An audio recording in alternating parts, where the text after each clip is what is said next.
તો એનએસયુઆઈ કાર્યકરોએ seventh day સ્કૂલની મોડી રાત્રે તાળાબંધી કરી હતી। ત્યારે સ્કૂલમાં બનેલી ઘટનાના વિરોધમાં આ તાળાબંધી કરવામાં આવી હતી। ત્યારે ગઈકાલે ડીઈઓને તાત્કાલિક કાર્યવાહીની પણ માંગ કરી હતી। ત્યારે એનએસયુઆઈએ આચાર્યને સસ્પેન્ડ કરવાની પણ માંગ કરી હતી। તો વોશરૂમમાં વિદ્યાર્થીઓના એક જૂથે અન્ય એક વિદ્યાર્થી પર હુમલો કર્યો હતો। ત્યારે આ ઘટનાએ અમદાવાદના શૈક્ષણિક વર્તુળોમાં ભારે ચર્ચા જગાવી છે।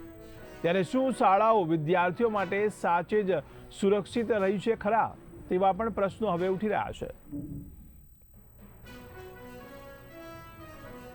ત્યારે શાળાઓ વિદ્યાર્થીઓ માટે સુરક્ષિત છે કે કેમ તે પણ હવે પ્રશ્નો થઈ રહ્યા છે। ત્યારે એનએસયુઆઈએ ગઈકાલે સેવન્થ ડેમાં તાળાબંધી કરી છે। ત્યારે મોડી રાત્રે આ તાળાબંધી કરવામાં આવી છે। ત્યારે સ્કૂલમાં બનેલી ઘટનાના વિરોધમાં આ તાળાબંધી કરવામાં આવી। જોકે ગઈકાલે ડીઈઓને તાત્કાલિક કાર્યવાહી કરવાની એનએસયુઆઈએ માંગ કરી હતી। તો આચાર્યને પણ સસ્પેન્ડ કરવાની માંગ કરવામાં આવી હતી। તો વોશરૂમમાં વિદ્યાર્થીઓના એક જૂથે અન્ય એક વિદ્યાર્થી પર હુમલો કર્યો હતો। ત્યારે આ ઘટનાએ અમદાવાદના શૈક્ષણિક વર્તુળોમાં ભારે ચર્ચા જગાવી છે।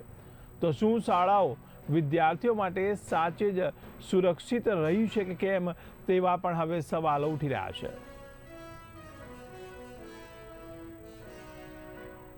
ત્યારે અમદાવાદની સેવન્થ ડે સ્કૂલની ઘટનાને લઈને એનએસયુઆઈ દ્વારા વિરોધ કરવામાં આવ્યો।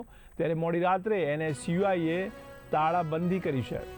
ત્યારે સેવન્થ ડે સ્કૂલની મોડી રાત્રે તાળાબંધી કરવામાં આવી। ત્યારે આ ઘટનાના વિરોધમાં આ તાળાબંધી કરવામાં આવી હતી।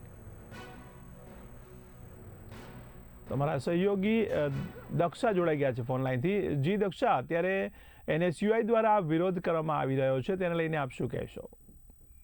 બિલકુલથી જયેશ, કહી શકાય કે અમદાવાદ શહેરની જે બહુ ચર્ચિત શાળા છે ફરી એકવાર વિવાદમાં આવી છે। આ શાળામાં વિદ્યાર્થીઓ વચ્ચે ફરી એકવાર મારામારીના દ્રશ્યો સર્જાયા છે। જેવી રીતે વાત કરવામાં આવે, શાળામાં 7મા ધોરણમાં એક વિદ્યાર્થીના વાલીએ આ અંગે ખોખરા પોલીસ સ્ટેશનમાં ફરિયાદ પણ નોંધાવી છે। સાથે સાથે ધોરણ 7ના વિદ્યાર્થીને 3 વિદ્યાર્થીએ માર્યાની જે ફરિયાદ છે અત્યારે નોંધાઈ છે। કહી શકાય કે બીજી વાર જે આ ઘટના છે અમદાવાદની સેવન્થ ડે સ્કૂલથી સામે આવી છે।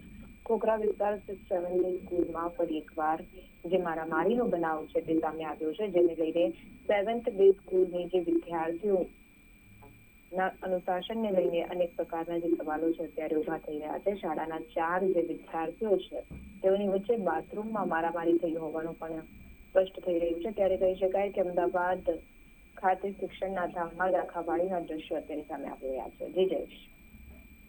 જી, સમગ્ર માહિતી બદલ આભાર। ત્યારે અમદાવાદમાં એનએસયુઆઈએ સેવન્થ ડે સ્કૂલમાં વિરોધ નોંધાવ્યો છે, જેને લઈને તાળાબંધી કરવામાં આવી।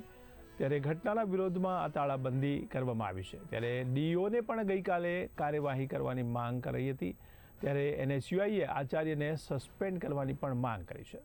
ત્યારે વોશરૂમમાં વિદ્યાર્થીઓના એક જૂથે હુમલો કર્યો હતો, જે ઘટનાને લઈને હવે અમદાવાદના શૈક્ષણિક વર્તુળોમાં ભારે ચર્ચા જાગી ગઈ છે। ત્યારે વિદ્યાર્થીઓ માટે શાળા સાચે જ સુરક્ષિત છે કે કેમ, તેવા પણ સવાલો ઉઠી રહ્યા છે।